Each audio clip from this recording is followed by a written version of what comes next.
Guys, biyahe tayo guys. Dito tayo ngayon sa kalsada guys, Lapu-Lapu.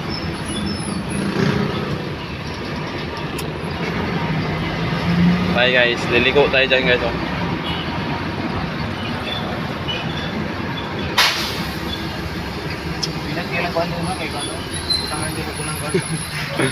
Yan guys, stoplight. Pag stoplight, hinto ka dyan guys.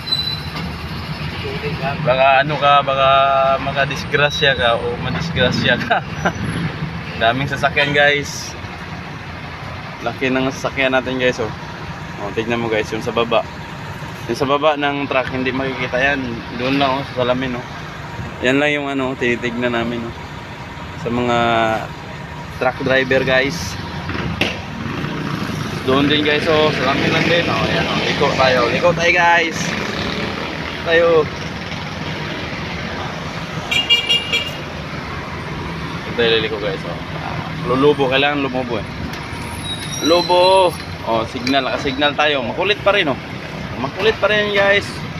Panay lusot pa rin yan, kahit naka-signal, nakaliko na. Kaya yung iba na ano eh, nasasagi yung iba guys. Oh, ay. Ayun na guys, alanganin guys. So, tingnan mo naman guys. Pero kaya pa rin guys. Kahit paano. Kaya yan guys. Dandahan lang yan. Ganun lang yan. Oh. Medyo masikip yung daanan guys kasi yung tabi-tabi ginagawang parking. Bili-bili kasi ng sasakyan, wala namang parkingan. Oh, kaya yan, hindi tayo makalusot kaya maliit yung kalsada. Oh. Guys. Oh, inihila yung idibyo. Tayo dyan guys. Tingnan mo naman oh, liit ng kalsada tapos ginagawang parkingan. Patay tayo dyan. Ganda ng sasakyan guys oh. Oh. Kain na. Ang klase, may mata guys. Hindi ito.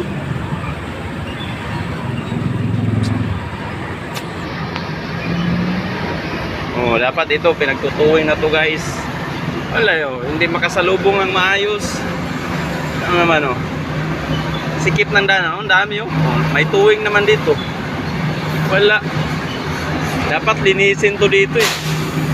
Oh, may putol pa, hindi naman to ano eh, bigay, kalsada naman to eh. Di ba? Bye na bye.